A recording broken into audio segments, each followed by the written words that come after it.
Okay. Hello.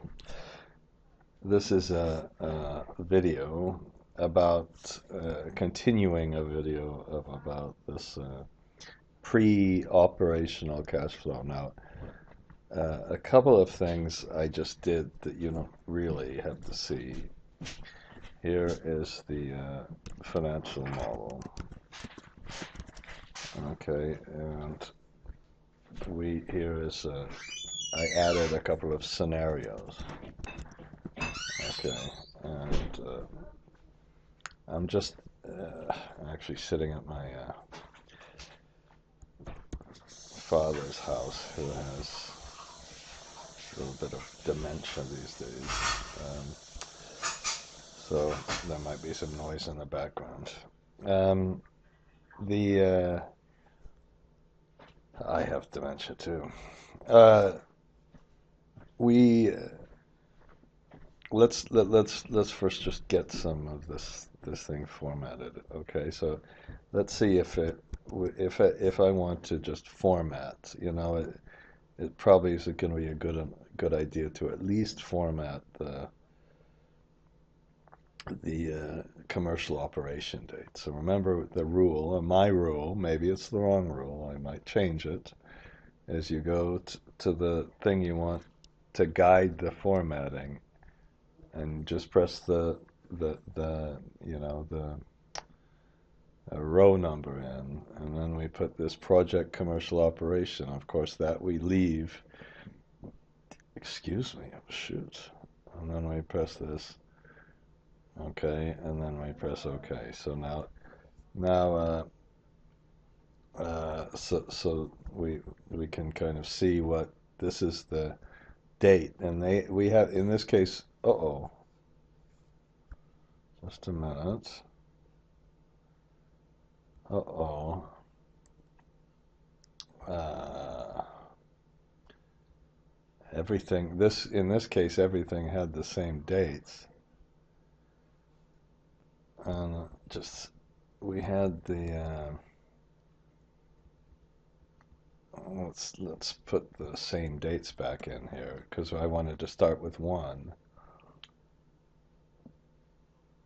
And now I'm a little bit upset. The construction ends. Okay. The good news is the only thing we got wrong was the stupid formatting. Ah, crap. And we started with one. And it says XE3. That's not the right. God, why did it do that? Okay, so this has to be, it has to start with A, doesn't it? Uh, and then it's okay. Huh, I have had this problem before, and I didn't see what I did wrong. And then that's when we start our operating dates. Now, I included some other scenarios in our other sheet. And if I press Shift Control C, this is okay. And then it wanted to find the generic macros with some kind of thing. Ah, let's close this. Uh, don't save. How about we'll just reopen it? I hope I don't have any secrets here. You can see the kind of thing we're going to work on is the yield codes. Okay, Shift Control C. This is really bizarre that didn't work. And then, let's make the scenarios a red sheet. Okay, and then we can go to this sheet and go to our add-ins. And, sometimes it doesn't automatically add it in, and then you have to press this thing from the developer tab called read generic macros. And there are the numbers that came from the red sheet. Okay. that took me a long time to do that macro. It's not an easy one. Now, what we want to do is a little bit of analysis on this one. And here's the big kind of analysis. If we, right now, the equity IRR, maybe I should put a circle around this. And what I did from the last one, the only real change is we put some fees and DSRA accounts and I don't care thing. I mean interest during construction. And we put a interest rate in here, DSRA, even an interest income on the DSRA account, which should probably be 0.5%. So that's probably 0.5% might be too much. And we want to just do a little bit of analysis. So if we can have the pre-COD as either equity or assets, and if it's not equity, it's a reduction in assets.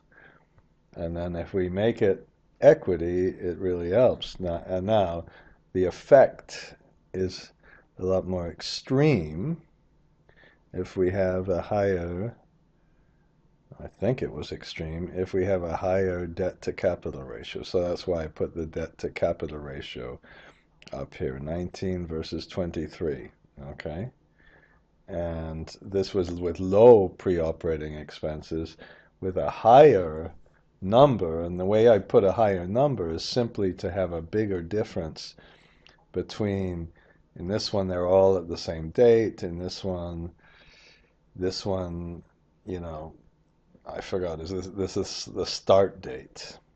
I should put this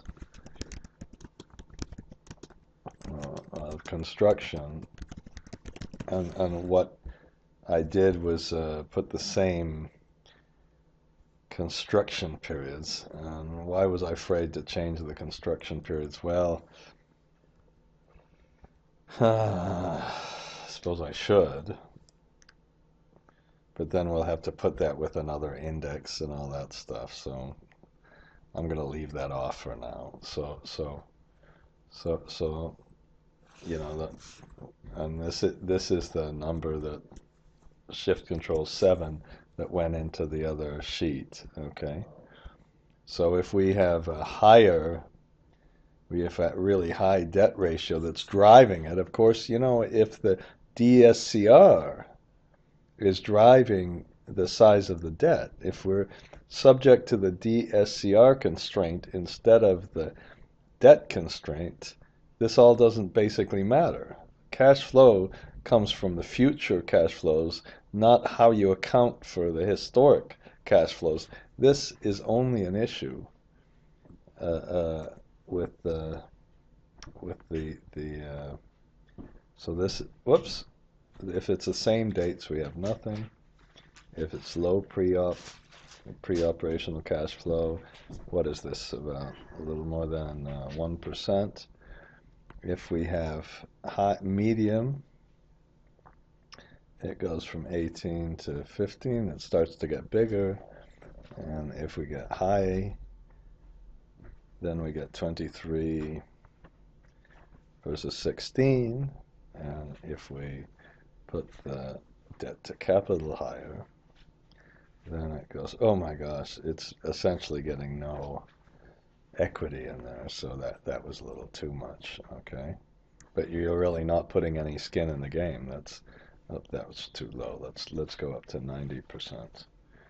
And if we go up to 90%, we can see that then we're only putting 1.5 equity in. Whoops.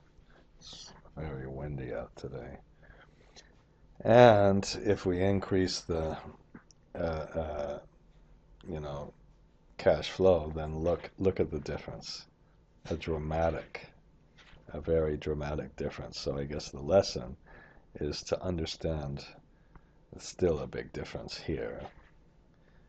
And you know, your strategy, if you get the banks to agree to this, you know, here we're at a miserable little 11%. We take the same capacity and we adjust it. Now, there is a little bit of a distortion in here because I assumed that, you know, the end of PPA that is the same, so you get a little more cash flow over time. Okay, but then it starts to increase a lot more dramatically. Okay, now I think uh, you know, I'm gonna stop this, and I'm gonna make now a second video. And in the second video, first thing, I'm not gonna have you watch me put the uh, balance sheet and profit and loss statement, all that crap in here. Okay, that's just too boring. Okay, the next thing we're going to do is we're going to talk about the add an equity bridge loan to this example, and I do think showing you how to incorporate an equity bridge loan in a very easy way and then in a very much more complicated way is worthwhile. So this is operating, and I'm not even gonna put a special thing in. That's we're just gonna do this. Call this the analysis of that. Okay.